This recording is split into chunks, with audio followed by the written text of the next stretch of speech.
നിങ്ങളുടെ ജീവിതത്തിൽ ചില ആളുകൾ വിക്ടിം കളിച്ചുകൊണ്ട് വേറെ ആരോട് പറഞ്ഞാലും എനിക്കിതൊന്നും ചെയ്ത് കിട്ടില്ല, നീ വേണം എനിക്കിത് ചെയ്തു തരാനുള്ള രീതിയിൽ നിങ്ങളെ കൊണ്ട് ഫീൽ ചെയ്യിപ്പിച്ചുകൊണ്ട് ഒരു ഹീറോയിക് ഇമേജിലാക്കിക്കൊണ്ട് നിങ്ങളെ കൊണ്ട് കാര്യം സാധിക്കുന്നവരാണെങ്കിൽ ഈ വീഡിയോ നിങ്ങൾക്കുള്ളതാണ്.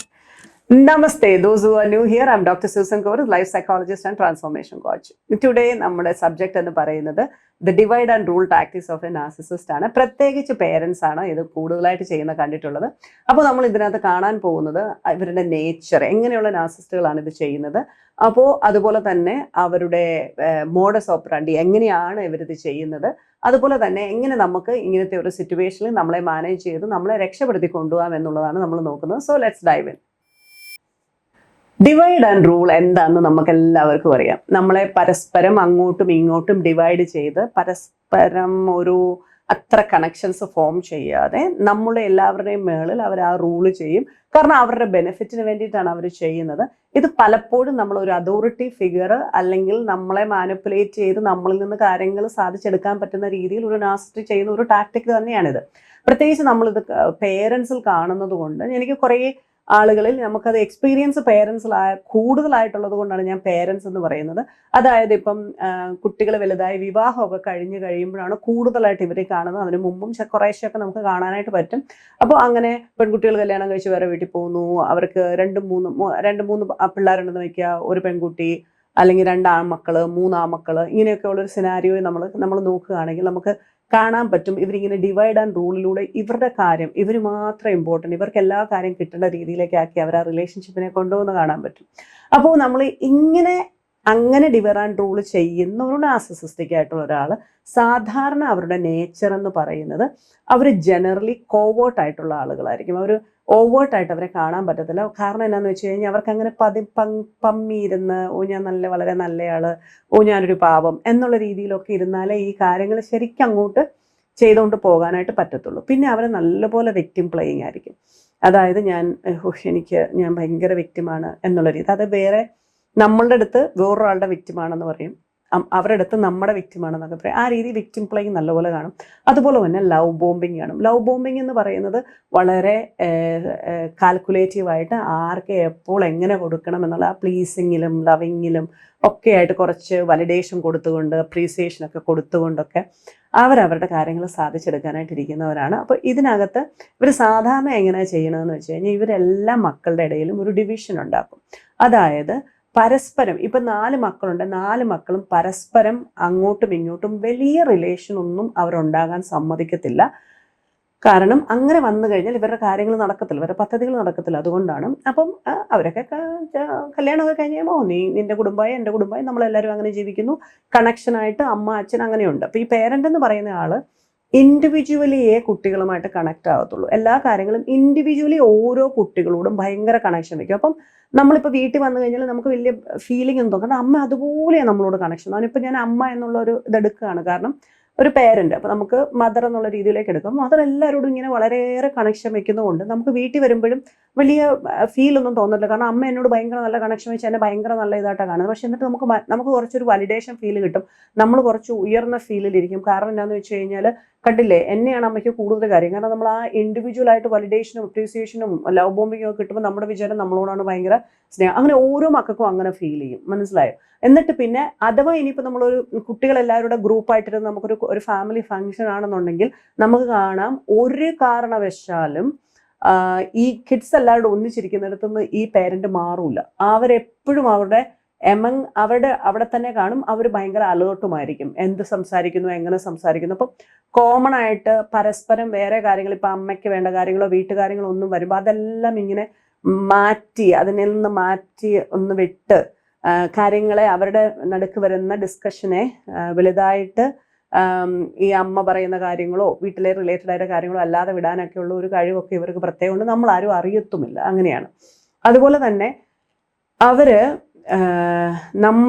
നമ്മുടെ മുമ്പിൽ നമുക്ക് ഏത് കിഡാണോ ആ കിഡിൻ്റെ അടുത്ത് വളരെ ഗ്രേറ്റ് ആയിട്ട് നമ്മളോട് സംസാരിക്കും. ഇപ്പം എനിക്ക് ഇപ്പം എൻ്റെ 2 സഹോദരങ്ങളുണ്ട്. ഞാനാണെങ്കിൽ എന്നോട് ഭയങ്കര ഇതായിട്ട് അമ്മ സംസാരിക്കുക, നീ അങ്ങനെയാണ്, നീ ഇങ്ങനെയാണ്, നീ അതാണ് ഇതാണ്, നിന്നെ കൊണ്ട് എന്തെങ്കിലും പ്രയോജനമുള്ളൂ, ബാക്കിയൊക്കെ കണക്കാണ്, അങ്ങനെയുള്ള രീതി നമ്മളെ കൊണ്ട് ഭയങ്കര ഇതായിട്ട് പറയും. എന്നിട്ട് ഇത് എന്നോട് മാത്രമല്ല, ബാക്കി 2 പേരോടും അങ്ങനെ തന്നെയായിരിക്കും പറയുക. എന്നിട്ട് അവരുടെ അടുത്ത് എങ്ങനെയാ സംഭവിക്കുക എന്ന് വെച്ച് കഴിഞ്ഞാൽ, നമ്മളില്ലാതെ അവരെ ഒറ്റയ്ക്കാവുമ്പോൾ നമ്മളെപ്പറ്റി അവരോട് മോശമായിട്ട് പറയും, ഇല്ലായിട്ട് പറയുന്നത്. എങ്ങനെയാണെന്ന് വെച്ച് കഴിഞ്ഞാൽ, ഈ എന്താ പറയുക, ഓ അവനെ ഒന്നും പറഞ്ഞിട്ട് ഒരു കാര്യമില്ല, കല്യാണം കഴിഞ്ഞപ്പോൾ മുതലേ അവൻ്റെ സ്വഭാവം മാറി, എനിക്ക് എന്തെങ്കിലുമൊക്കെ വേണമെങ്കിൽ ഒന്ന് പറയാനോ എനിക്കൊന്നും ഒരു കാര്യത്തിനും അവന് ഒട്ടും നേരെയില്ല, പിന്നെ നിന്നെയൊക്കെ വിളിച്ചാലേ എന്തെങ്കിലുമൊക്കെ നടക്കത്തുള്ളൂ എന്നുള്ള രീതിയിലേക്ക് അവർ പറയും. അതുപോലെ തന്നെ ഇവരെല്ലാവരും അപ്പോൾ സഹായിക്കുന്നവരാ, എല്ലാവരും സഹായിക്കും.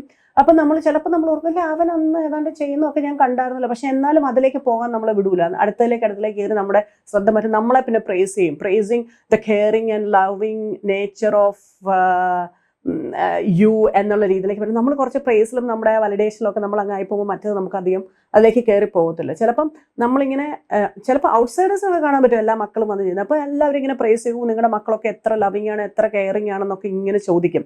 പക്ഷെ ആ കെയറിങ്ങും ഇതും അവർക്ക് കോൺസ്റ്റന്റ്ലി കിട്ടാൻ വേണ്ടിയിട്ടാണ് ഈ മക്കൾ തമ്മിലൊരു ഡിവൈഡ് ആൻഡ് റൂൾ അവരുണ്ടാക്കിയെടുക്കുന്നത്. അപ്പോൾ എന്നിട്ട് ഈ മറ്റേ ആൾ ഒത്തിരി കാര്യങ്ങൾ ചെയ്യുന്നുണ്ടായിരിക്കും. ഇപ്പോൾ ഒരു പെൺകുട്ടിയാണെങ്കിൽ പറയും, ഓ അവൾ കല്യാണം കഴിച്ചു പോയി, അവൾക്ക് അവളുടെ കാര്യങ്ങളായി, അവളുടെ കെട്ടിയവൻ്റെ കാര്യങ്ങളായി, നമ്മളെയൊക്കെ നോക്കാനായിട്ട് അവൾക്ക് നേരമുണ്ടോ, അതൊക്കെ വലിയ പാടാണ്, ഇനി മരുമക്കളെയാണ് അങ്ങനെ പറയും. അങ്ങനെ എല്ലാവരെയും തമ്മിൽ, പ്രത്യേകിച്ച് നമുക്ക് ചേട്ടാനിയന്മാരുണ്ടെങ്കിൽ അവരുടെ ഓരോരുത്തരെയും ഭാര്യമാരെ പറ്റിയും അവരുടെ ഇതിനെ പറ്റിയും ഒക്കെ അങ്ങനെ സംസാരിക്കാൻ സാധിക്കും. അപ്പം കുട്ടികൾ തമ്മിൽ തന്നെ ഭയങ്കരമായിട്ടൊരു ഫീൽ ഉണ്ടാവും, ഞാനാണ് അമ്മയ്ക്ക് അങ്ങനെ ചെയ്തു കൊടുക്കുന്നത്, ഇങ്ങനെ ചെയ്തു കൊടുക്കുന്നത് എന്നുള്ള രീതിയിലുള്ള ഒരു ഫീലും ഒരു പ്രൗഡ് ഫീലിംഗ് ഒക്കെ ഉണ്ടാവും. അപ്പോൾ എന്തും മാറ്റി വെച്ച് അവർ കാര്യങ്ങൾ ചെയ്യാനായിട്ട് നമ്മൾ അവരുടെ മുമ്പ് നമ്മൾ അങ്ങനെ തയ്യാറായി നിൽക്കും. അപ്പം you tend to do everything for your mother.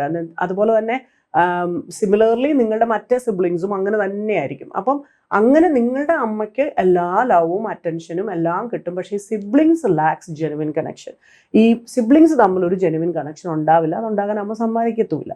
അപ്പോൾ ഇതിനെ നമ്മൾ മാനേജ് ചെയ്യണമെങ്കിൽ നമ്മൾ എപ്പോഴും നോക്കേണ്ടത്, നമ്മുടെ സഹോദരങ്ങളുമായിട്ട് സംസാരിക്കണം. നമ്മുടെ അമ്മ ഒരു നീഡ് ചോദിച്ചാൽ, നമ്മുടെ ഒരു ഫാദർ ഒരു നീഡ് ചോദിച്ചാൽ പരസ്പരം അങ്ങോട്ടും ഇങ്ങോട്ടും പറയും, ഇങ്ങനെ ഒരു നീഡ് പറഞ്ഞിട്ടുണ്ട് അമ്മ, അമ്മയുടെ വെൽബീയിങ് അല്ലെങ്കിൽ അമ്മയുടെ നീഡ്സ് ഒക്കെ അങ്ങോട്ടും ഇങ്ങോട്ടും സംസാരിച്ചിട്ട്, എനിക്ക് കുഴപ്പമില്ല ചെയ്യുന്നതിന്, നിങ്ങൾക്ക് ആരെങ്കിലും ഇതുണ്ടെങ്കിൽ അങ്ങനെ ചെയ്യാം. ഇങ്ങനെ ഫോർ എക്സാമ്പിൾ അമ്മ പറയണം അമ്മയ്ക്ക് വേറെ എവിടെയെങ്കിലും പോകണം, അങ്ങനെ പറയുകയാണെങ്കിൽ നമുക്ക് വേണേൽ അങ്ങോട്ടും ഇങ്ങോട്ടൊക്കെ സംസാരിക്കാമല്ലോ, പറയാമല്ലോ, ഇവിടെ ഇങ്ങനൊരു ആവശ്യമുണ്ട്, എനിക്ക് കൊണ്ടുപോകുന്നതിന് കുഴപ്പമില്ല, നിങ്ങൾക്ക് എന്തെങ്കിലും ഇതുണ്ടെങ്കിൽ നിങ്ങൾക്ക് വേണമെങ്കിൽ ആ വഴി നിങ്ങൾ എങ്ങാനും പോകുന്നുണ്ടോ എന്നൊക്കെ ചോദിച്ചാൽ നമ്മളിങ്ങനെ കാഷ്വൽ ആയിട്ടുള്ള രീതിയിൽ ഇങ്ങനെ അങ്ങോട്ടും ഇങ്ങോട്ടും ഒക്കെ ഒന്ന് ഡിസ്കസ് ചെയ്യുന്നത് നന്നായിരിക്കും. അപ്പോൾ ഇനി ഏറ്റവും നല്ലത് എന്നാന്ന് വെച്ച് കഴിഞ്ഞാൽ, ഇഫ് യു എൻഷുർ നിങ്ങൾ ആ ഒരു ഡിസ്കഷനൊക്കെ കോമൺ മീറ്റിങ്ങിൽ അങ്ങ് എടുത്തിടാനായിട്ടൊക്കെ നിങ്ങൾക്ക് തോന്നിക്കഴിഞ്ഞാൽ കാര്യങ്ങൾ എല്ലാവരും അറിയും. അപ്പോൾ അമ്മയ്ക്ക് അമ്മയൊന്ന് കുറച്ച് നല്ലതായിട്ടായിരിക്കും. കാരണം കോമൺ മീറ്റിങ്ങിൽ സംസാരിച്ചല്ലോ, പക്ഷെ എന്നാലും അവർ കളിക്കും, നീ അവിടെ പറഞ്ഞത് വേറെ ആർക്കൊന്നും ഇഷ്ടപ്പെട്ടിട്ടില്ല എന്നുള്ള രീതിയിലേക്ക് നമ്മളോട് പറയും. മറ്റേ ആളോട് എന്നാലും എന്തിനാണ് അവനത് അവിടെ പറഞ്ഞത്, ഞാൻ അവനോടൊരു കാര്യം പറയാം, അങ്ങനെയൊക്കെ ചെയ്യാനായിട്ട് ഒരു സാധ്യതയുണ്ട്. പക്ഷെ എന്നാലും നിങ്ങൾ ആ കോമൺ മീറ്റിങ്ങിൽ കാര്യങ്ങൾ പറഞ്ഞിട്ട് ചെയ്യുന്നതും വളരെ നന്നായിരിക്കും. അതുപോലെ തന്നെ നമ്മുടെ സഹോദരങ്ങളെ പറ്റി നമ്മൾ എന്തെങ്കിലും പറയുകയാണെങ്കിൽ, അവരെന്തെങ്കിലും ചെയ്തില്ലെന്നോ എടുത്തില്ലെന്നോ പറയുകയാണെങ്കിൽ ഒന്ന് ക്രോസ് ചെക്ക് ചെയ്യുക നല്ല രീതിയിൽ. ഇങ്ങനെ അമ്മ ഇങ്ങനെ എന്തോ നിന്നോട് ചോദിച്ചിരുന്നു, നിനക്ക് എന്തോ അസൗകര്യമാണെന്ന് പറഞ്ഞിരുന്നു, നീ ഇല്ല ഞാനപ്പോൾ ചെയ്തായിരുന്നല്ലോ, ഞാനൊന്ന് പോയായിരുന്നല്ലോ എന്ന് കണ്ടോ. അപ്പോൾ നിങ്ങൾക്ക് എല്ലാം കാര്യങ്ങൾ അങ്ങോട്ടും ഇങ്ങോട്ടും കിട്ടും. പക്ഷെ ഒരിക്കലും നിങ്ങളുടെ അമ്മയെ ഈ പർട്ടിക്കുലർ ആയിട്ടുള്ള നാർസിസിസ്റ്റിക് ആയിട്ടുള്ള ഇതുപോലെ നിങ്ങളുടെ അടുത്ത് കളിക്കുന്ന കുറച്ച് മാനിപ്പുലേറ്റീവ് ആയിട്ടുള്ള അങ്ങനെയായിട്ടുള്ള നിങ്ങളുടെ പേരൻ്റ് ഒരിക്കലും അറിയാൻ പാടില്ല. ഇത് പേരൻ്റ് എന്ന് ഞാൻ ഈ നമ്മുടെ അടുത്ത് വന്നേക്കുന്ന കാര്യങ്ങളിൽ അങ്ങനെ നമുക്ക് പരിചയമുള്ളതുകൊണ്ട് പേരൻ്റ് എന്ന് പറഞ്ഞതാണ്.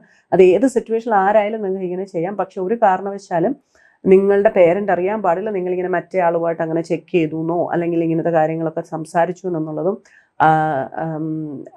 ഒരിക്കലും നിങ്ങളുടെ പേരൻ്റ് അറിയാൻ പാടില്ല. അങ്ങനെ അറിഞ്ഞു കഴിഞ്ഞാൽ നല്ല നല്ല പണി കിട്ടും നമുക്ക്. അപ്പം ഇവർ സാധാരണ ഇങ്ങനത്തെ കാര്യങ്ങൾ ചെയ്യുമ്പോൾ ഇവർ ശരിക്കും ഉദ്ദേശിക്കുന്നത് എന്താണെന്ന് വെച്ച് കഴിഞ്ഞാൽ, എൻ്റെ കാര്യം സിന്ദാബാദ്, എൻ്റെ കാര്യം എങ്ങനെയായാലും നടക്കണം. അതിപ്പോൾ മക്കളൊക്കെ അവർക്കായി അവരുടെ പാടെ അവരെങ്ങനെയെങ്കിലുമൊക്കെ അവർ സിബ്ലിങ് തമ്മിൽ വലിയ കണക്ഷൻ ഒന്നും ഇല്ലെങ്കിലും വലിയ കുഴപ്പമില്ല, ഞാൻ ആ കണക്ഷൻസ് ഒക്കെ ഉറപ്പാക്കുന്നുണ്ടല്ലോ, ഞാനാണല്ലോ ഇവിടെ സെൻറ്ററായിട്ട് നിന്നുകൊണ്ട് അവർ വരുന്നു, കാര്യങ്ങളെല്ലാം സഹകരിക്കുന്നു, എല്ലാം പോകുന്നു. പക്ഷേ എൻ്റെ കാര്യം നടക്കണമെങ്കിൽ അവരെ ഇങ്ങനെ നിർത്തിയാൽ മാത്രമേ നടക്കൂ എന്നുള്ളത് കൊണ്ടാണ് ഇവരിങ്ങനെ ചെയ്യുന്നത്. അപ്പോൾ ഇങ്ങനത്തെ കാര്യങ്ങൾ വരുമ്പോൾ നമ്മൾ ഭയങ്കരമായിട്ട് റിയാക്ട് ചെയ്യുക, അങ്ങനത്തെ കാര്യങ്ങളൊന്നും നമ്മളൊന്ന് ശ്രദ്ധിക്കുക, എന്നിട്ട് നോക്കുക. നമ്മളെ ആരും യൂസ് ചെയ്യാനും മിസ്യൂസ് ചെയ്യാനും അബ്യൂസ് ചെയ്യാനും ഒന്നും പാടില്ലല്ലോ. അതിനിപ്പോൾ ആരായാലും, അപ്പനായാലും അമ്മയായാലും സഹോദരനായാലും സഹോദരിയായാലും ഭർത്താവായാലും ഭാര്യയായാലും മക്കളായാലും ആരായാലും ഫ്രണ്ട്സ് ആയാലും വർക്ക് പ്ലേസിലായാലും നമ്മൾ ഇതിനെയൊക്കെ ഒന്ന് മനസ്സിലാക്കുക എന്നുള്ളതാണ് നമുക്ക് ആദ്യം നമ്മൾ ചെയ്യേണ്ട കാര്യം. അത് കഴിഞ്ഞതിന് ശേഷമാണ് പിന്നെ നമ്മൾ അതിങ്ങനെ എങ്ങനെയാണ് ഡീൽ ചെയ്യുക എന്നുള്ളത് നോക്കുന്നത്. അതുകൊണ്ട് എപ്പോഴും ഞാൻ പറയാറുണ്ട്, നമ്മൾ ഒരിക്കലും അബ്യൂസ് ചെയ്യാൻ പാടില്ല. നമുക്ക് you should never take abuse, never give abuse, never self abuse. ഏറ്റവും മനോഹരമായിട്ട് നല്ല സമാധാനത്തിലും സന്തോഷത്തിലും പ്രോഗ്രസീവായിട്ടും ജീവിക്കാൻ ദൈവം നമ്മെ എല്ലാം അനുഗ്രഹിക്കട്ടെ.